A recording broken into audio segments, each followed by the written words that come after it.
Good morning. Good morning, Joyce, out in a very warm Mesa, Arizona. And Kim, so glad you made it.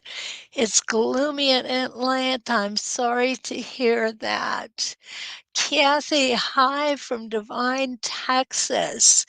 And we are having a decent morning here. The sun is shining. The temperature's cooled off a little bit, but it's going to warm up during the day. You have clouds in Arizona. That doesn't happen often, I know. Linda from Macomb, Michigan, welcome. I love Michiganders when they join us because that's where I live. Debbie is here from Glendale, Arizona. Hi, Debbie. Good to see you. I hope you got the email I sent you earlier. This morning, I've got quite a bit of stuff to do that I want to show you. Ruth Ellen, good morning. Northern Virginia and rain today. Wow. JJ Drones. Well, good morning, Jason. It's so good to see you. Jenny is here from the UK. Sharon's here from Dover, Delaware. And Debbie did get my email. I appreciate it so much. Patsy from New Mexico, welcome, welcome. Oh, JJ Drones is a friend of mine from town here, and he is having coffee with us from California this morning. That's a long way from home, Jason, but it's awfully good to see you. So I've got a lot planned. So let's go ahead and get started as soon as I say good morning to Christina from Admire, Kansas. What a beautiful name, Admire. Oh, that's an awesome name for a city. And Di is here from Southern California. Hi, Di. So good to see you.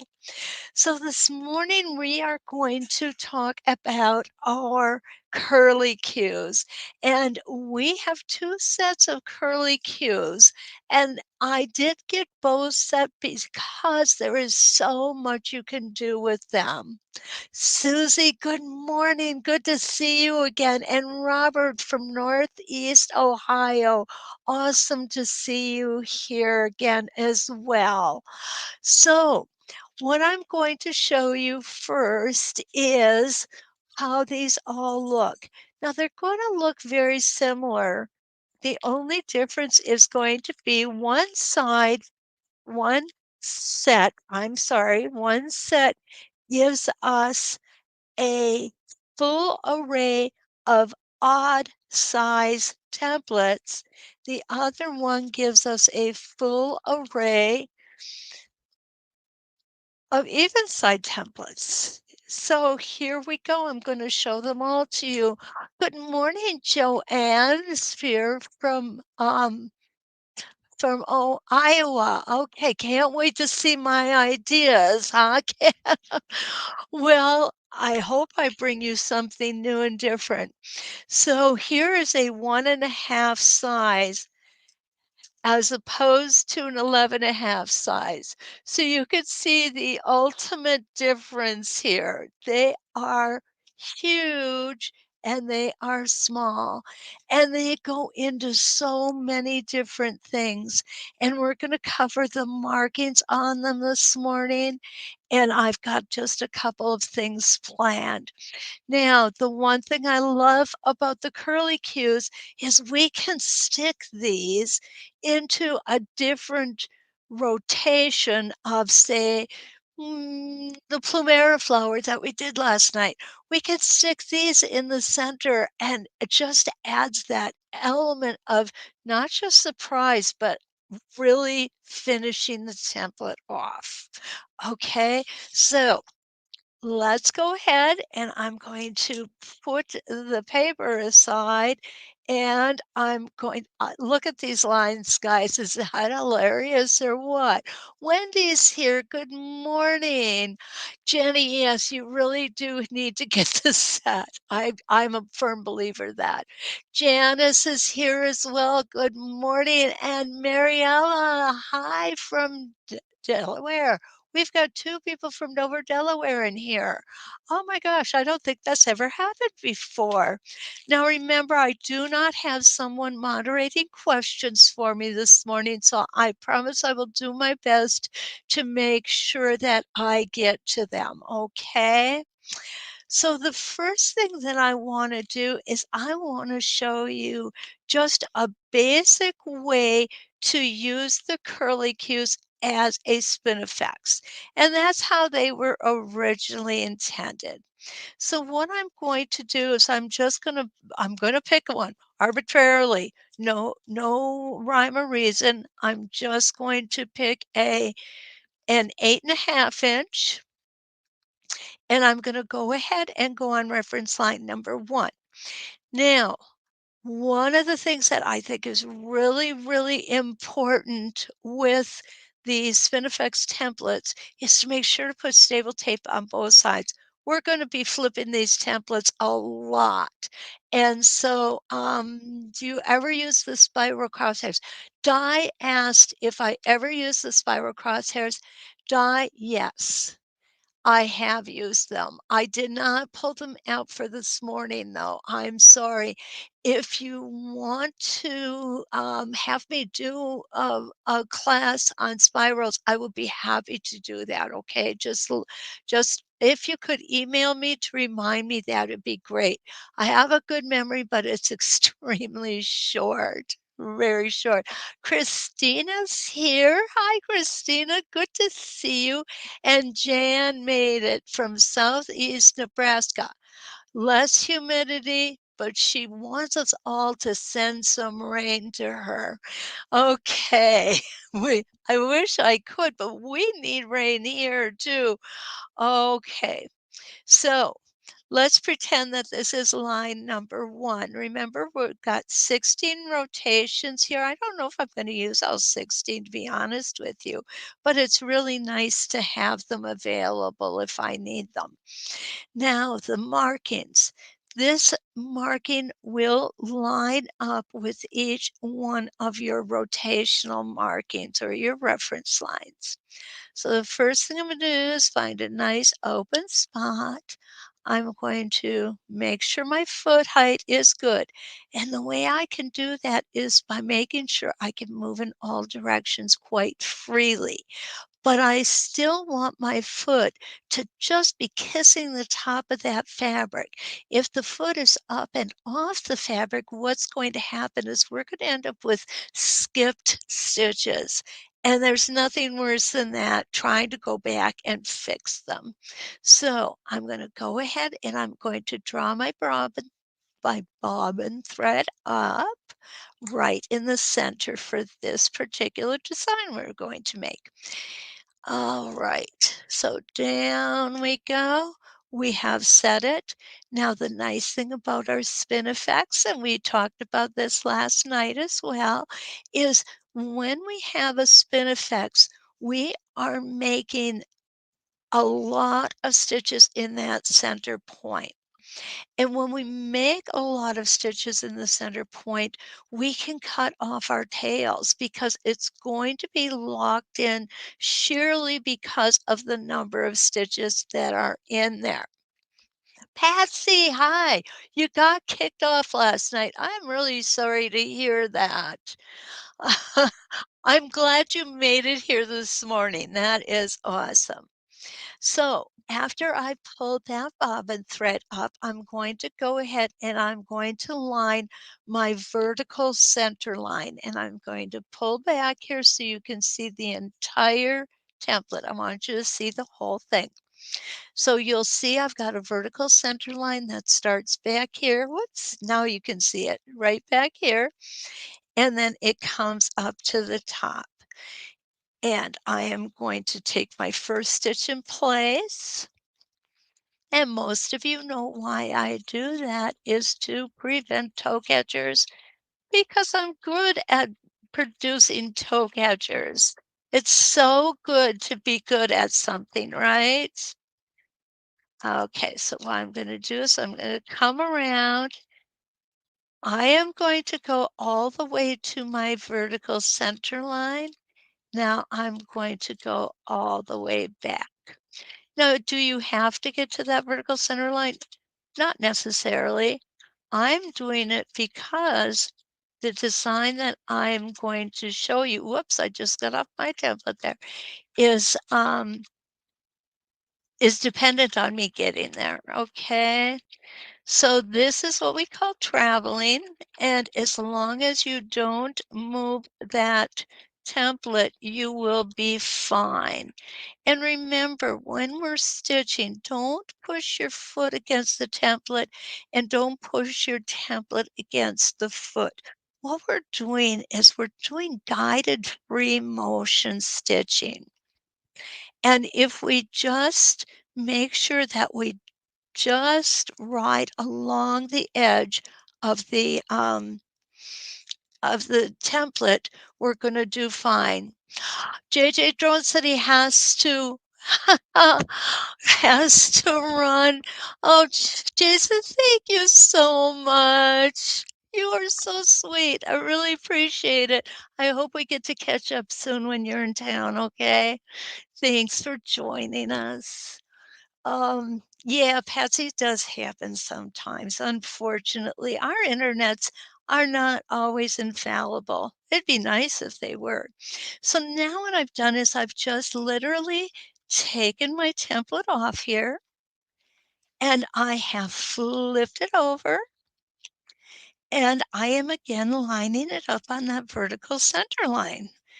And I have a bad habit, guys, of holding things in my hands when I'm stitching. That's probably not a good habit to have. So I'm going to try and remind myself not to do that. Okay, so now we're going to head up and we have flipped our template. Now, all things being equal, this should line up perfectly, and it does. And I'm going to again go around until I hit that center, vertical center line, and I'm going to come back.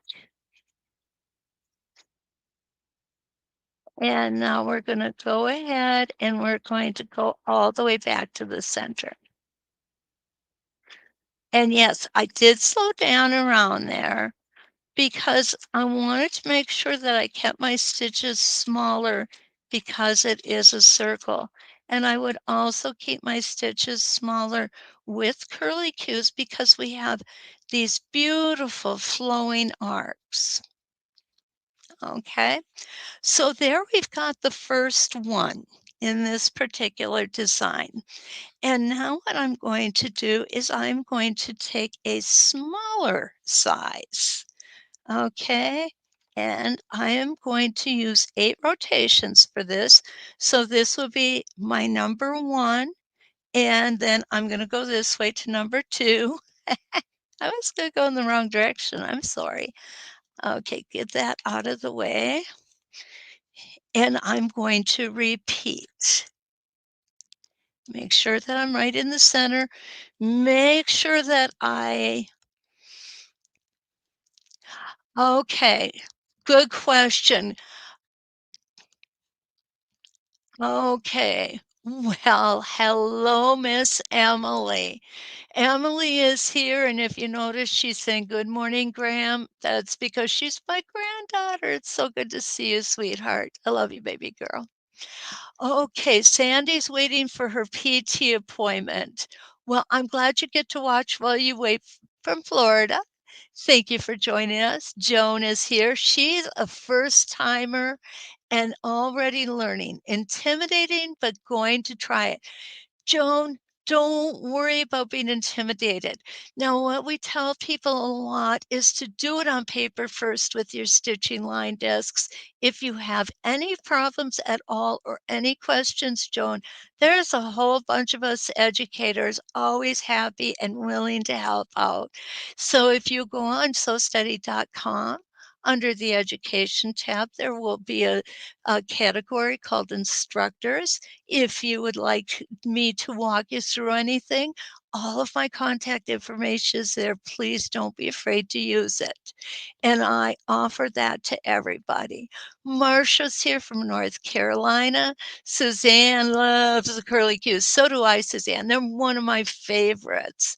Um, Linda asks, and this is a really good question. Is this one of those templates where you have to hug the left or the right side of the channel?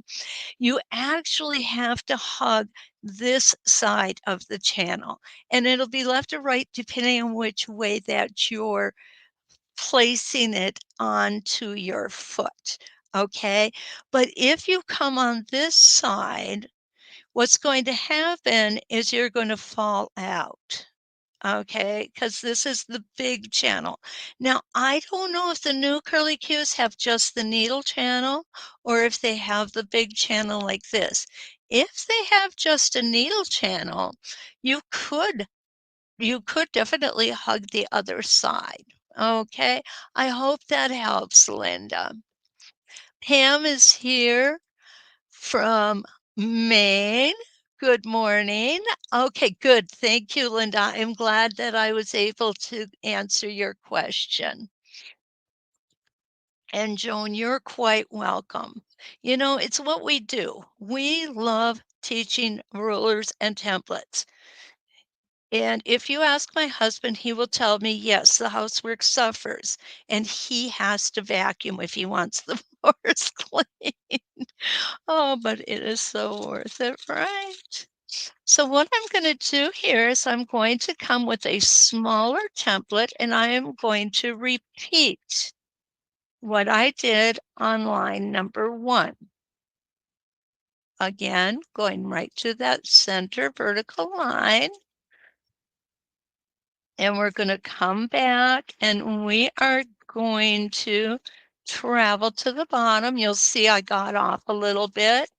I do that when I divert my eyes. And when I'm with you all on the Tuesday evenings, Wednesday mornings, I am diverting my eyes a lot because I'm watching for comments. I'm watching the time, and this will show what carelessness will do or taking your eyes off of the prize, so to speak. Okay, so now we're going to come out. I've flipped my template over.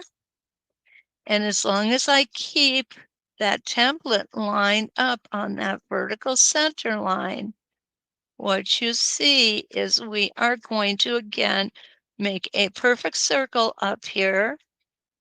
And now we're going to come back to the center. And I am going to pull these center lines up or these center threads up, and I'm going to whack them off.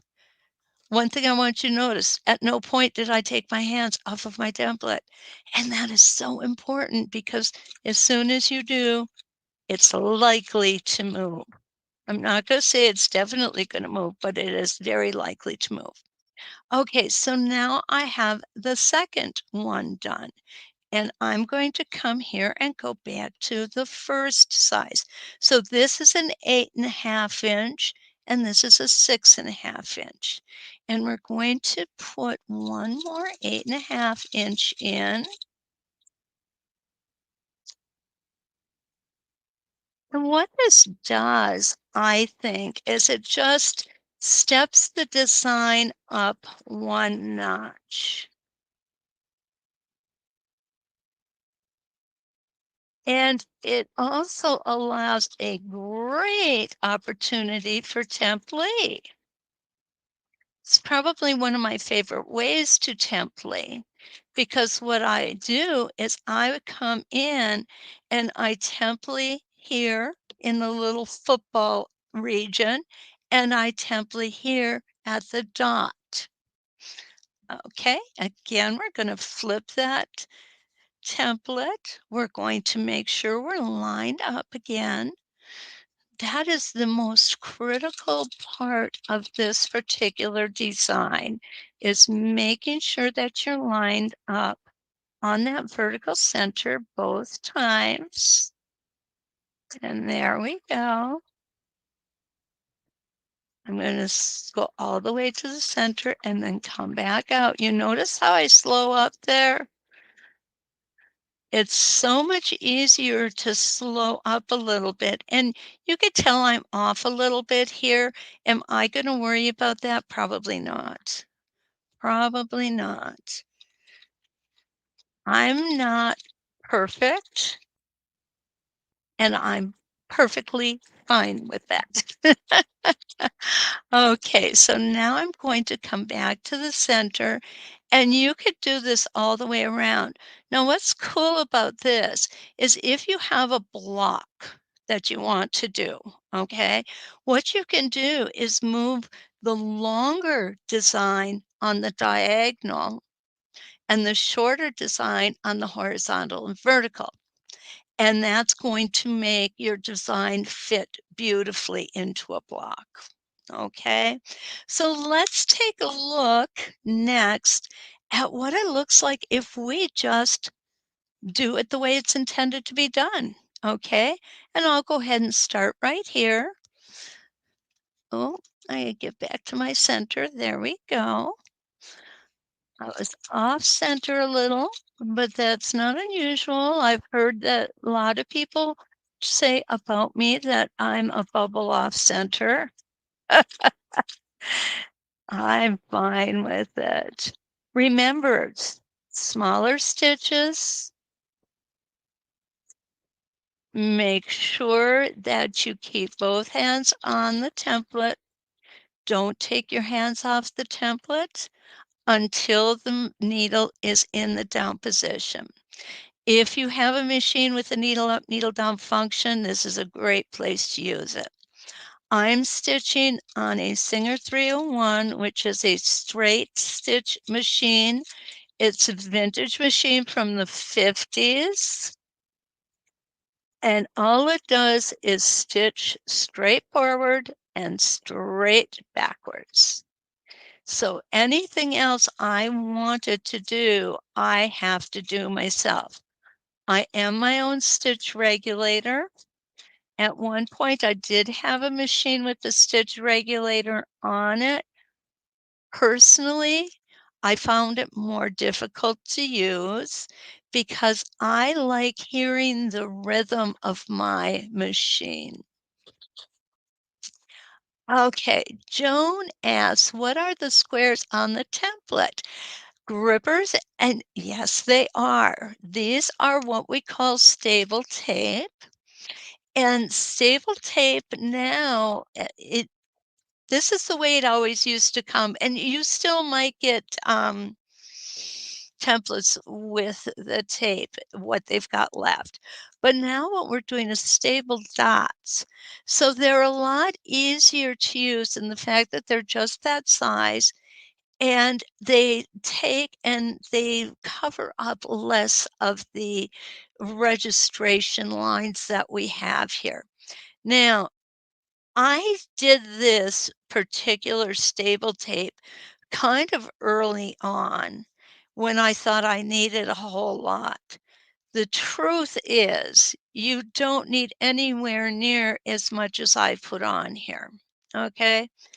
That's plenty right there. So I've basically used 2 pieces of stable tape where I only needed 1.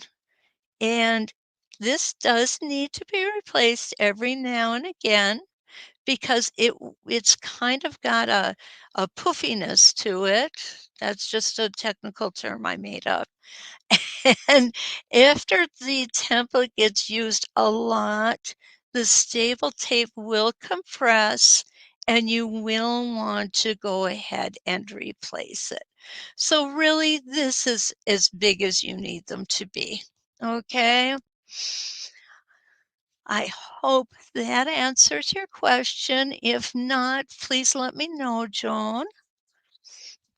Okay, I'm back on my foot. Take that one stitch in place. Remember, we want these stitches to be a little on the smaller side. Okay. Now, for some reason, and I know the reason, okay, I got some really bad batting, and I'm trying to use it up on these projects. What it is one half of the batting is like a single layer of 80/20. The other portion of it, look how thick it gets. That is insane. So this is the thickness on one side of my block, my square, and this is the thickness on the other. It's really noticeable, isn't it? So what happens when I cross that line where it goes from the shorter thickness to the longer thickness, my foot starts doing what we call snow plowing. And if you live up in the north like we do, we know exactly what we're talking about when we say snow plowing, because as the plow comes through the snow, it builds up in front of it. And that is exactly what my foot is doing here. So I need to stop, loosen my foot, let it fall back down onto the top of the fabric, and then I'm going to tighten it again. Okay, that should eliminate the snow plowing, and it does. It also makes it so much easier to glide the template or glide the foot, I'm sorry, against the top of the fabric and make another great rotation without getting little bumps in here or folds. Have I ever done that? Yeah, I have. I will be honest with you, that has happened. Anything that can go wrong probably has in my ruler quilting career.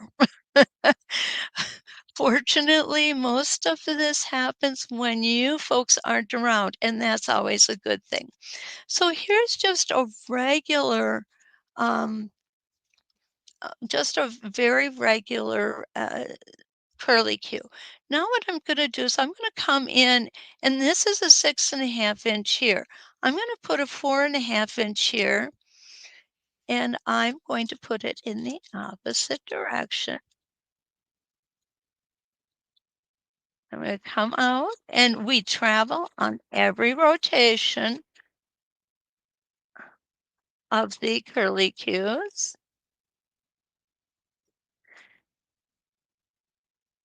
and I'm going to stop here.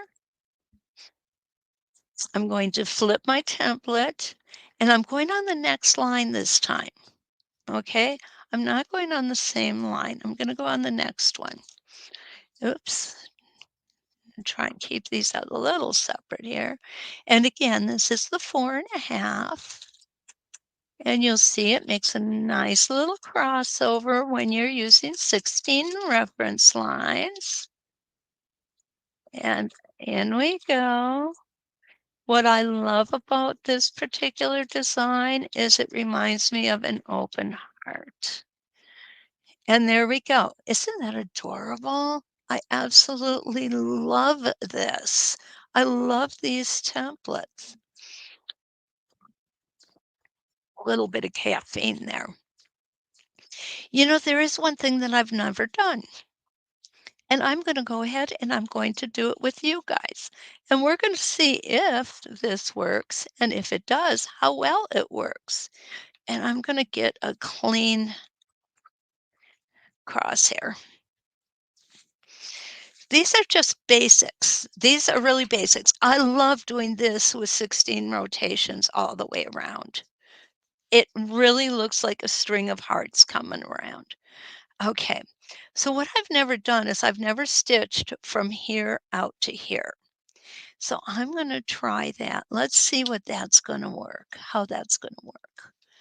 Okay, up we go. We're going to grab that. And we're going to make sure that we've got that bobbin thread pulled in the center. I'm lining up my vertical center lines. Remember, I'm not going to go over on this part of the curly Q, okay? I'm just making this beautiful angled, curvy spot. And this is gonna bring me right back into the center, okay? Right here. And you can see where, I got some skipped stitches there, and the reason I got them is my foot is too high because now we're back on the low part of the oh, goodness. I'm going to flip my template, put it actually, I'm going to reset my foot. There we go. Now I'm going to put my template back in, and again, I'm going to go ahead and cut that off. When I'm practicing, I don't bury my threads. Now, if you want to make sure you're in exactly the right spot, let's use our spacing gauge. There we go. And now I'm going to come back to center.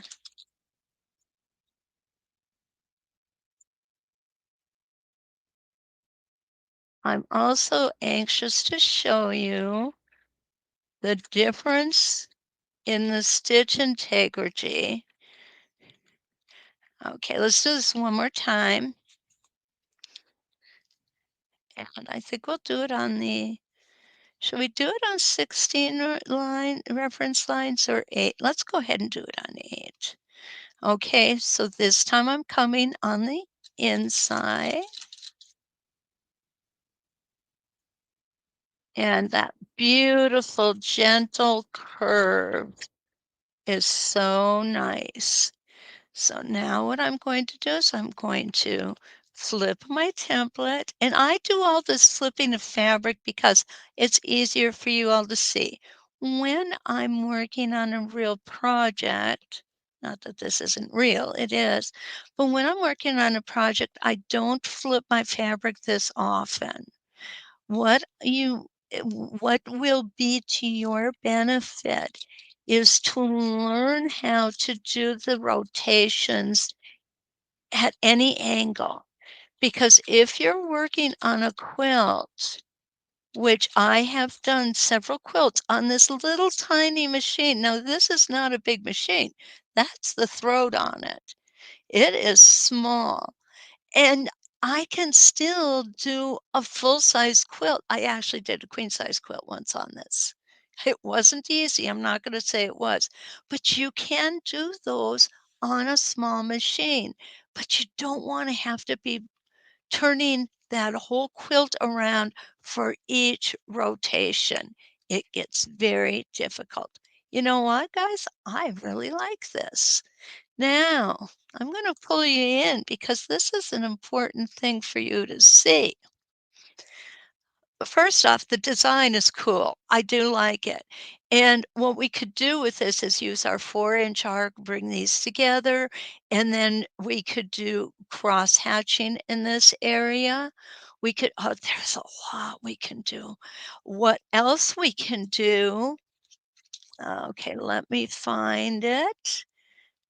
Okay, there's the 4. I want the 2. Where did my 2-inch go? There it is. Okay, so now what I could do is I could come in here and come right up from where these 2 rotations cross over each other, right there, okay? I'm gonna go ahead and put that down, and I'm going to line my template up, the vertical line, and now I am going to my needle down, and watch this. I think this is gonna be so cute.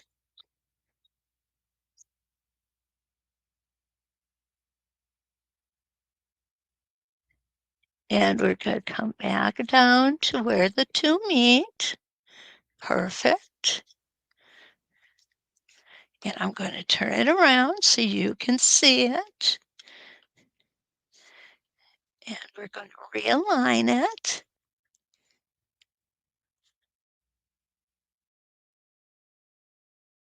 And up we go, remembering to take our time.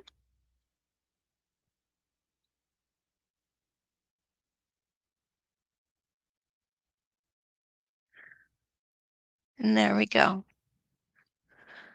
Is that cute or what? Looks like bunny ears. But this is just one thing you could do, okay? What I probably would do with it, because this is kinda heavy, the stitching here. So what I might do is just come up, stop, flip my template, then come back down.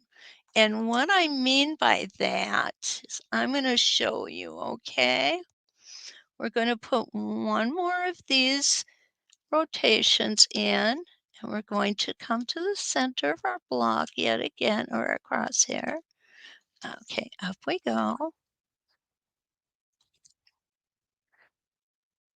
I do like to keep my thread underneath my template. I find it's easier to hang on to there. Okay, going to get that out of the way. And again, I'm lining up. And we're getting some pretty awesome secondary designs in here, which is always a lot of fun. And you'll see how I take it out and I flip it before I go back to center. And that's exactly what I'm talking about with this little tiny one over here. I think it will look better, and we're going to try it to make sure we know. And back to center. Now, I would break thread here. Would I need to? No, I easily could travel along this portion until I hit this, that spot where the 2 meet. And what I did was I think I took the wrong size, but that's okay. You'll get the idea. All right. So I want my little one back. Again, I'm going to go ahead and pull my bobbin thread up where those two cross over. There we go. Come on. Oh my goodness, you're being like one of my children. You're not listening to me. I know you guys don't have that problem. Your children are very well behaved, I'm sure.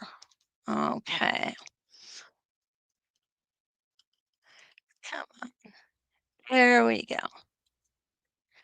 So now I'm going to put my needle back down in that position where the 2 there, where the 2 cross. Okay, I'm going to line myself up, and just like I did here, I'm going to stitch to the center line right there.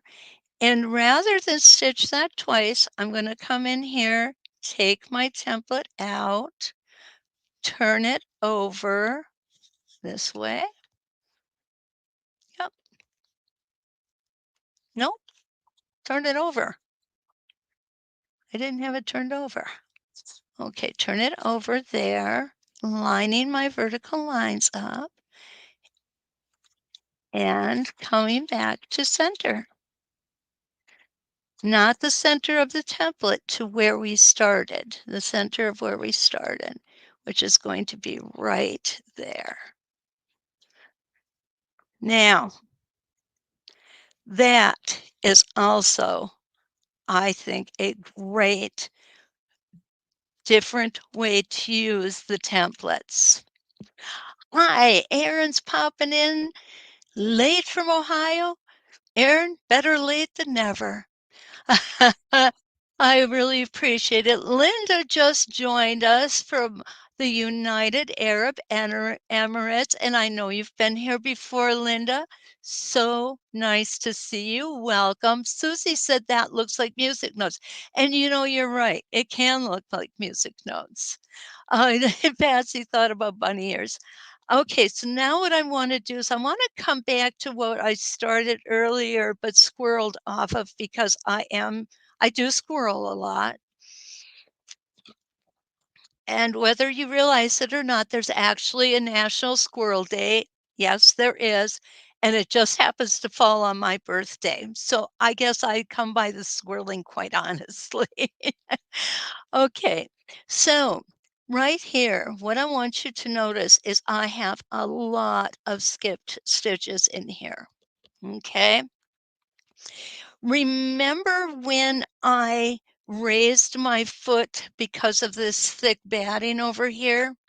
Well, I moved over here, or I guess it was over on this side.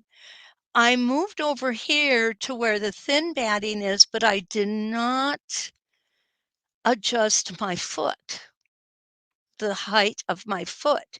And this is what resulted by not adjusting the height of my foot until I got to the top right here. And when I got to that top, I adjusted my foot and came back down, and you'll see my stitches again turned out beautifully. Okay, if you hang on just 1 second, please.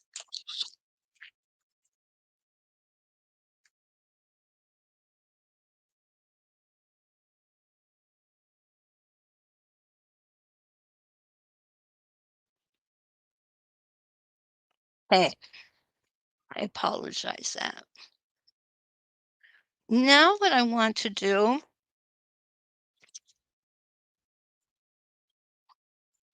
I want you to look at this.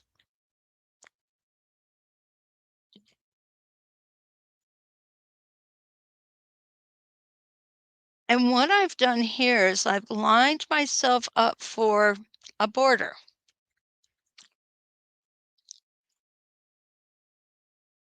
And I want to extend that center out.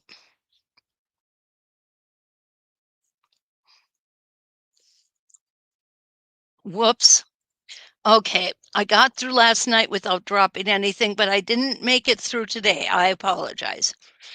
And because we're going to be using little smaller templates, I am going to pull these lines down as well.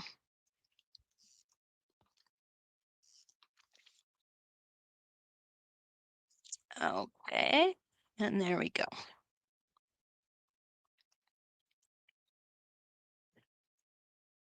And make sure that we keep them going at the same trajectory because if we don't, it's going to look a little goofy.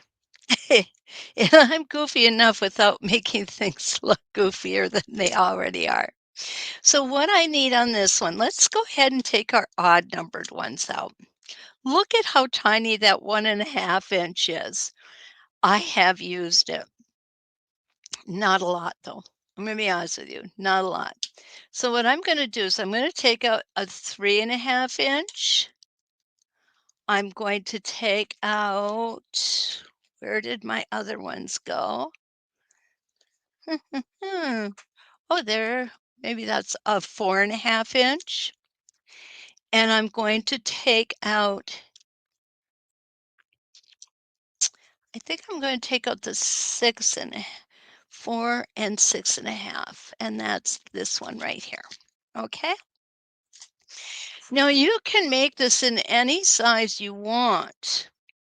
Okay. Hi, Jean. Jean is here from New York and Randy from Oklahoma. Awesome. Great to have you here with us. So what I'm going to do is I'm going to show you a little border treatment, and I'm measuring to make sure that my templates don't cross over where the template rotation before is going to be, and this is not going to cross over. And you can see that because this one will be on the second line here, and this one will be on the first line. So we've got plenty of room. There's a couple ways of doing this. Okay.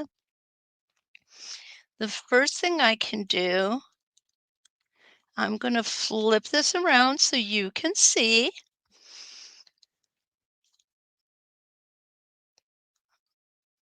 And I'm going to put this right here.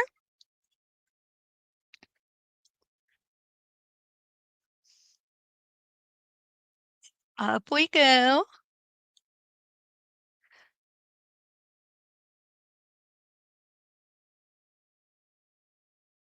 Get my threads underneath.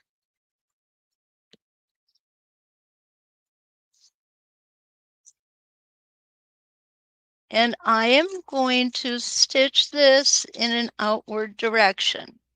And what I mean by that is that my curly Q is going out from the center portion. Coming back in and stopping at my center. Now what I'm going to do is I'm going to flip this over and I'm going to do the other side with the with the center pointing out.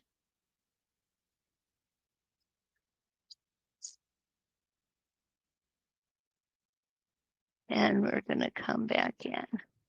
In we go.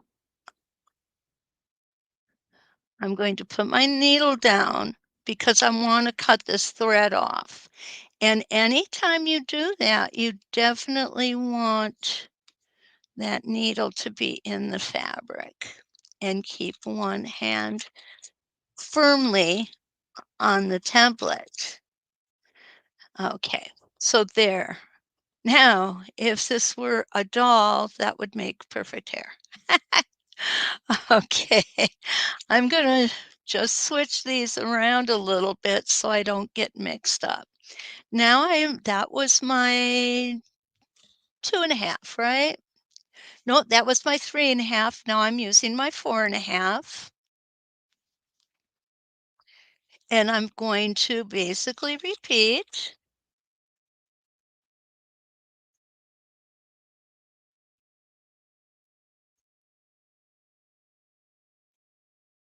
Now this is going to make an awesome border treatment. If you have a real wide border, you can stagger this direction with coming up from the bottom down. You would want them further apart, but that also would look really cool. Okay, and here we go.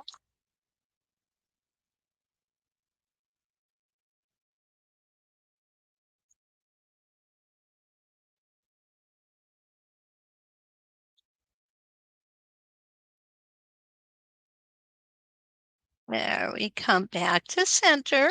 You notice we did the same thing twice. Okay. And now I'm going to take my 6.5. So this was my 3.5. This is my 4.5. And now I'm going to use my 6.5. Could I use the 5.5? Absolutely. We can use any one we want. It's entirely up to us. Okay, so I'm going to go ahead and come out.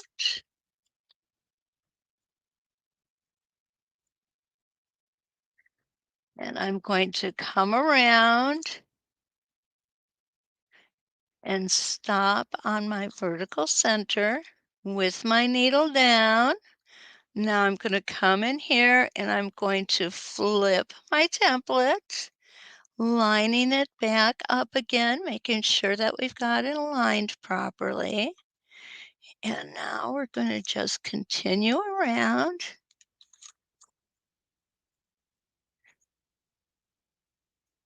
Take your time.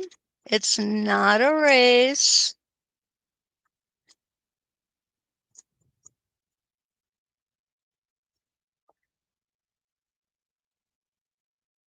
Awesome. So this is my pretend seam line, and I am going to now use my 12-inch arc or your sash Lee. This would be a great place to use your sash Lee ruler. And I have spaced these 3 inches apart. If I were to put one going one coming up from the bottom, one down from the top. I would probably go 5 inches apart on them, okay? Okay, so Jennifer, hi from Missouri. Parsha is here from Iowa. Ca Good to have you with us. So Linda J asked a hi, Jean. Linda J asked a real good question. Whoops, wrong one. I wanted to be here. Linda J asked, how did you determine how to space the crosshair marks apart? Okay, this is how I determined it. Let me pull this up.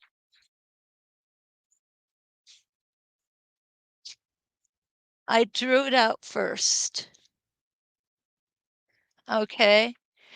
And I took my templates and I kind of just laid them on here. Um, was it an arbitrary figure? Yeah, it really was. Because what I did was with these 3 inches apart, I drew a line up here and tried to bring the design down from the top, and on 3 inches, it didn't fit. So I'm thinking I would need at least 1, but I would put in 2 more inches between them, okay? Debbie says she wonders where she can use this. I have a Zoom class going on right now, and it is all about borders. So Debbie, yes, you can definitely use this in our class. Oh goodness, need that caffeine in the morning. What can I say? All righty.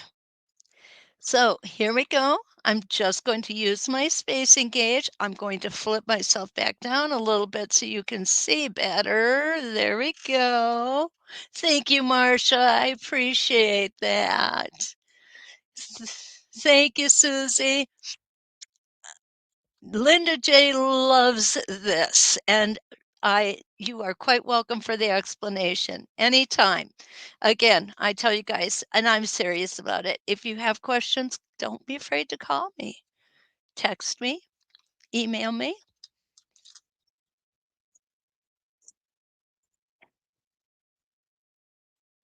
And so now I'm going to go 3 inches apart, and we're going to do our second one. And you saw just how easy that is. Now I can come in and do it with the center one first if I wish.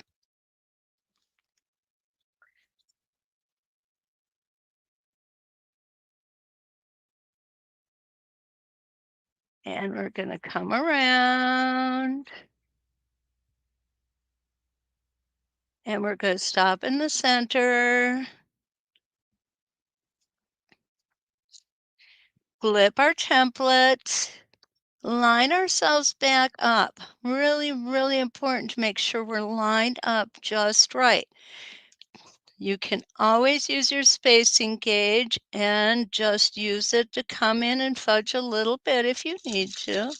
Whoops, stepped a little hard on my foot there. And back down to the center. Now, the reason I like doing it this way is that I'm not crazy about having one rotation with double stitching lines and the other ones with single stitching lines. I do believe in consistency. Okay, here we go.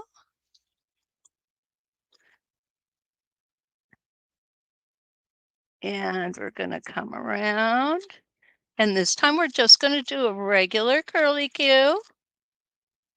Nothing fancy about it.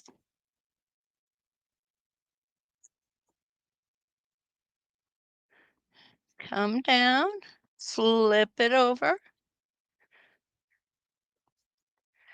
come up this side,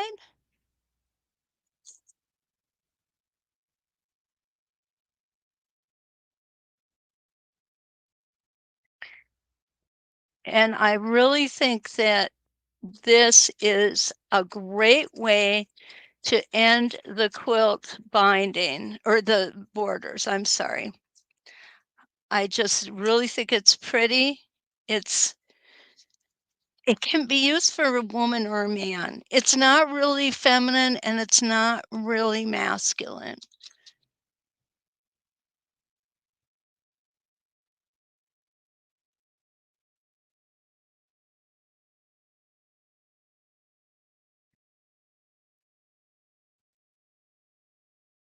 Okay, and one more, we're gonna flip over.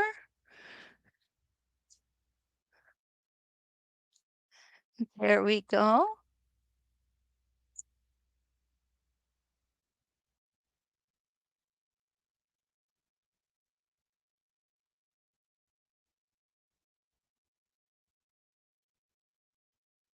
And back down. Now I'm going to pretend I'm using my Sashly or my 12-inch arc. And we're just going to stitch in the seam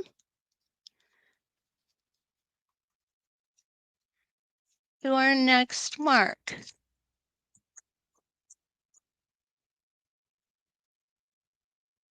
And quite honestly, I think this design goes very quickly too. I really think you can get it done with a minimum amount of time. And with that said, I still would like to see you remember to not try to stitch real fast. I mean, if you do and that works for you, that's fine. I'm a slow stitcher. And I find sometimes stitching fast causes things like skip stitches, etc. So this is what the border design is going to look like. Okay. Um, Linda, where did that go? There it is. I left your comment up. I'm so sorry. Okay, it looks like everybody likes these designs. Hi, Mom and Pop Quilt Shop from Nova Scotia. So good to have you back. And Jan says, I do so many borders only on a wool project. And you have been planning this one for the border class. That's awesome, Jan. I am so glad to hear it. Hugh Smith is here, and thank you so much for loving my videos from Ontario. Jean, it's okay to arrive late. We will have these recorded and you will get to see them again. And Di, yes, you definitely need more curly cues. Oh, awesome. Well, I hope that I've given you some ideas with your curly cues, maybe some things you've seen before, maybe some things you haven't seen before. But what you should do with them is go ahead. Hi, Mary Lou. What you should do is go ahead and draw and play with them, and you will come up with designs of your own, which will be absolutely gorgeous. I want to thank you guys for being here. I just love you all. I can't tell you how much it means to me that you come and you meet me on Tuesday nights and Wednesday mornings. Don't forget, like, subscribe, share, and all that stuff. And again, don't be afraid to get a hold of me. Donna says she used the curly cues as curly fries on a quilt with the burger t-shirt quilt. I think that's absolutely fabulous. And you are so welcome today. So until we meet again next week, and next week we're going to be working with hearts. So we will see you then. If you've got your hearts, go ahead and get them out, and you can play right along with me, okay? And until then, let's quilt.